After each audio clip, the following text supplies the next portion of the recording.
Olá pessoal, sejam muito bem-vindos. Neste momento, o setor de Basic Materials é onde estamos a ver valorizações épicas. Quem entrou no momento certo está agora a ver ótimos retornos. Eu tenho aqui o exemplo da Silvercorp Metals, uma das empresas que tenho em carteira e que tenho neste momento com uma valorização de cerca de 100%. Cerca de 100% porque comprei e depois reforcei à medida que o preço foi subindo, por isso é que estou com uma valorização de 100%, senão poderia ser superior, ainda assim uma ótima valorização. Mas neste vídeo eu não vou falar sobre elevadas valorizações que tivemos, nem das ações que acredito que vão continuar a ter uma elevada performance neste trimestre. Eu já fiz um vídeo a falar sobre isso, podem ver aqui no canal do YouTube este vídeo aqui com o título Onde vou investir em 2026, dê uma vista de olhos neste vídeo. No vídeo de hoje vamos ver algumas empresas que neste momento estão abaixo do valor intrínseco e com uma margem de segurança interessante.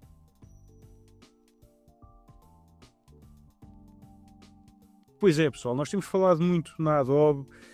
A Adobe continua a cair, apesar de todos os trimestres de 2025 ter superado as estimativas. Efetivamente existem riscos, não é?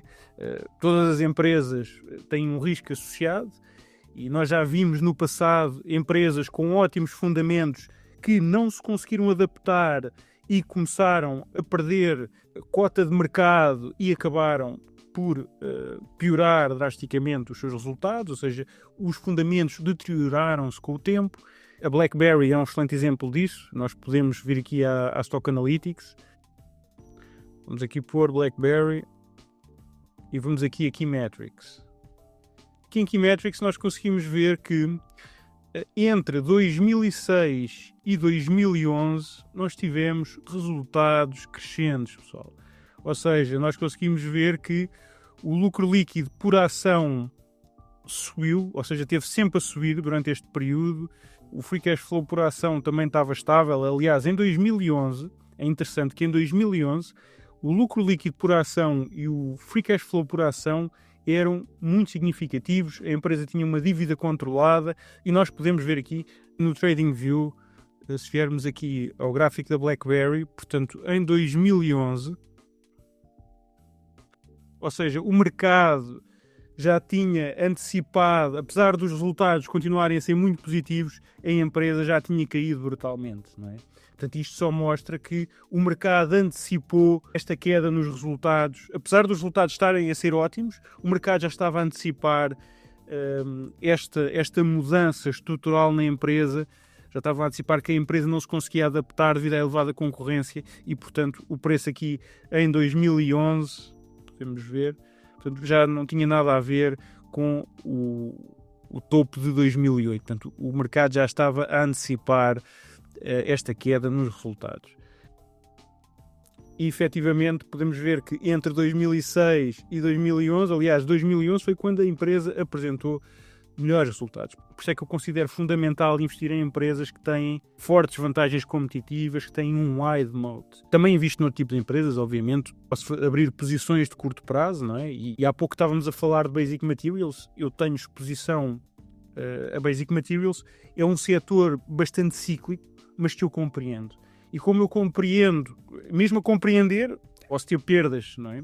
Mas compreendo bem os ciclos de metais, sei que isto é um período e por isso controlo o risco, não é? Eu não vou, por exemplo, como eu ouço agora dizer, eu não vou investir em prata a este preço para longo prazo. Isso é completamente absurdo. E isso é quem não percebe o que está a fazer, nem percebe nada de ciclos de mercado. E infelizmente vê-se muito nas redes sociais. Nós agora temos especialistas de tudo, de pessoas que não têm experiência nenhuma de mercado e falam como se percebessem. E isso, enfim, é o que é.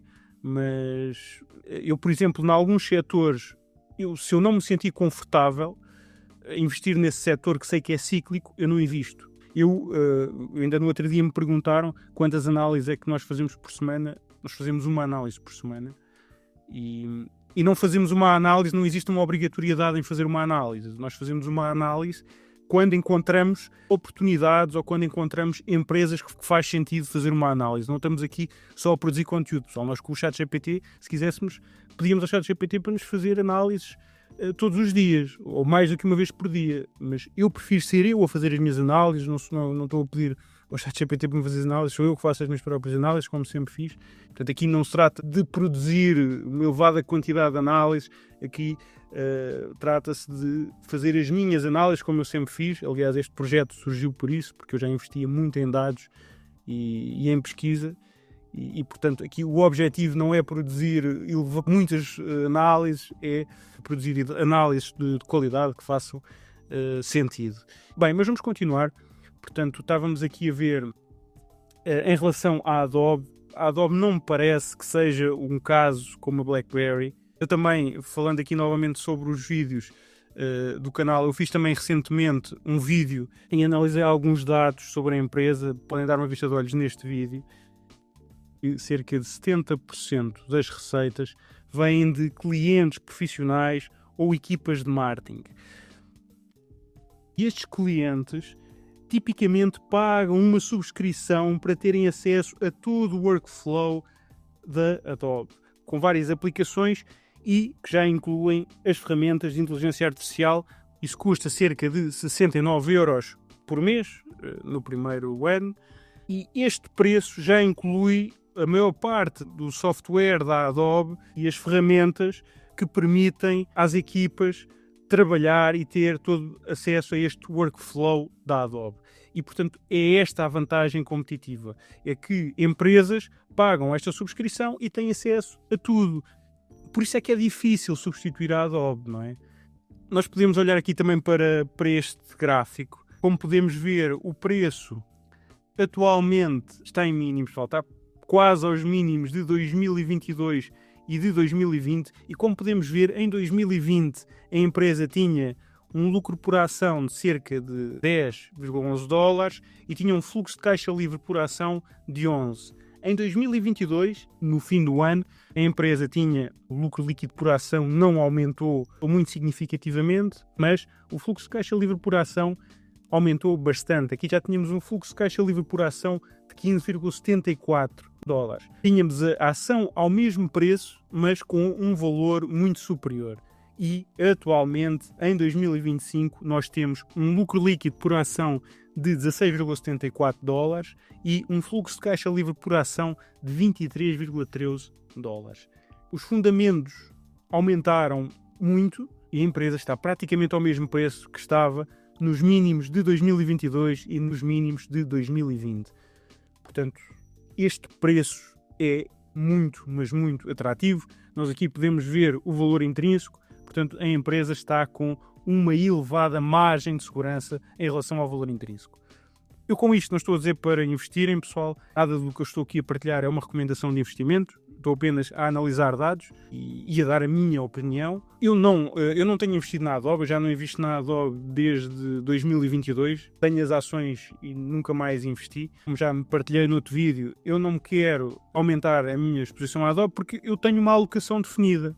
Eu acho que nós devemos ter uma alocação definida para as empresas e não devemos passar essa alocação. Eu à Adobe já tenho a minha alocação máxima e, portanto, eu não invisto mais na Adobe.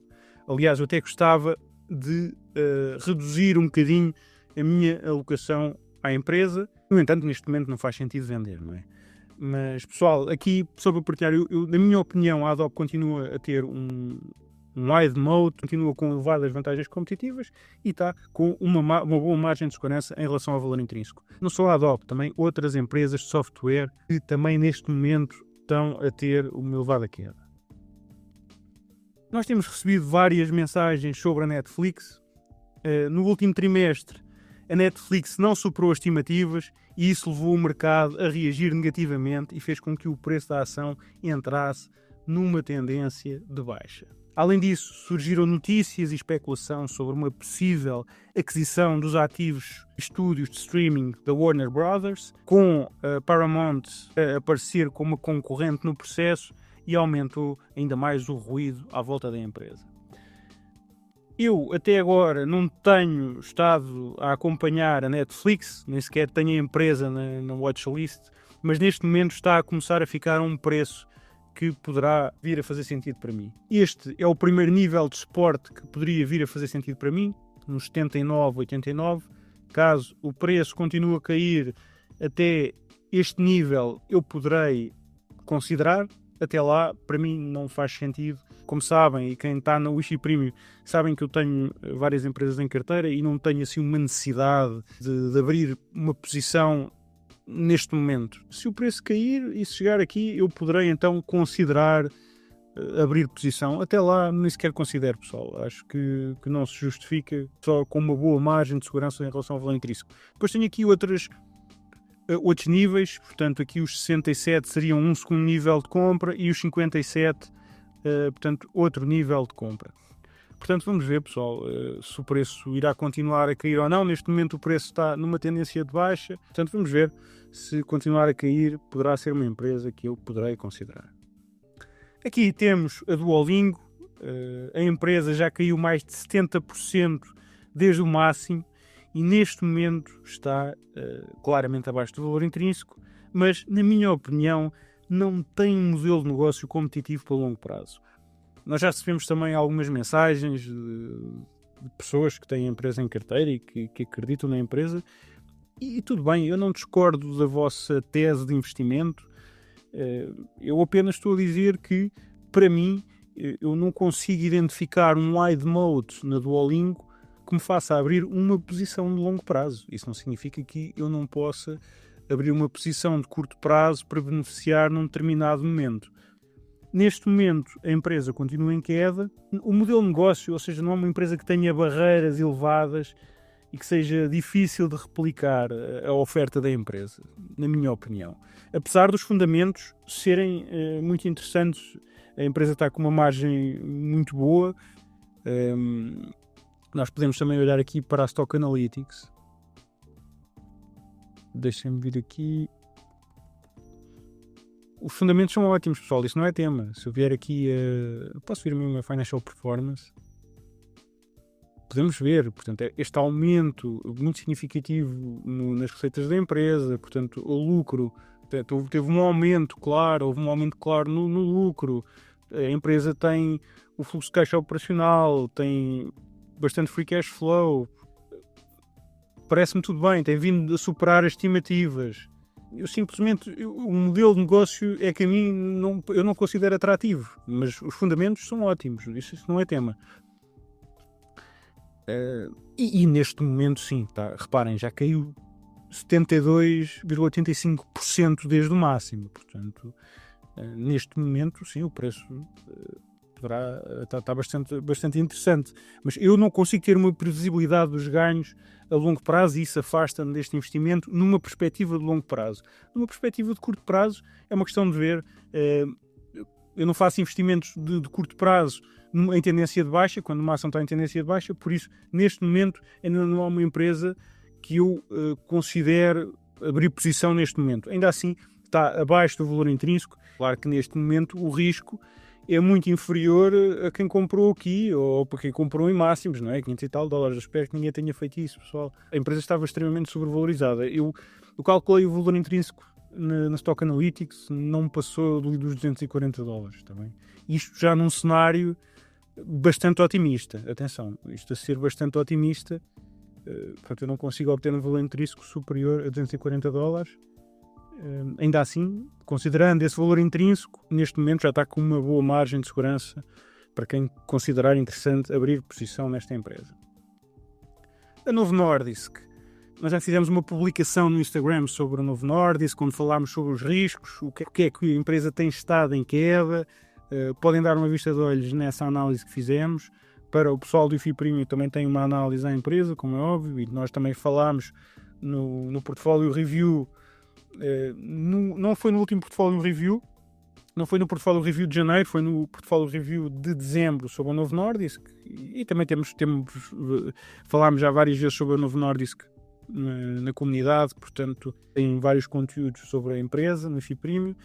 Para quem não está no Wi-Fi Premium, tem no Instagram, nós também já fizemos uma publicação sobre a Novo Nordisk.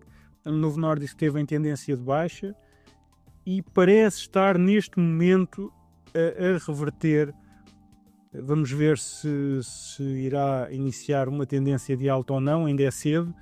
Teve aqui este impulso, ainda poderá retrair um bocadinho e poderá iniciar uma tendência de alta. mas vamos ver, pessoal, tudo depende das notícias, etc. Sabemos que é uma empresa que está numa indústria muito competitiva, não é? Tenho uma pequena posição na Novo Nordisk, que eu não gosto de me expor muito a este tipo de empresas, porque também não consigo ter uma boa previsibilidade a longo prazo. Neste momento o valor intrínseco dá aqui à volta dos $90 e, portanto, está com uma margem de segurança em relação ao valor intrínseco. A Nestlé é uma empresa que também tem estado em tendência de baixa, o valor intrínseco calculado são cerca de $108 e a empresa, pronto, neste momento também está abaixo do valor intrínseco, não tem fundamentos excelentes, mas é uma empresa que, numa perspectiva de longo prazo, poderá ser interessante.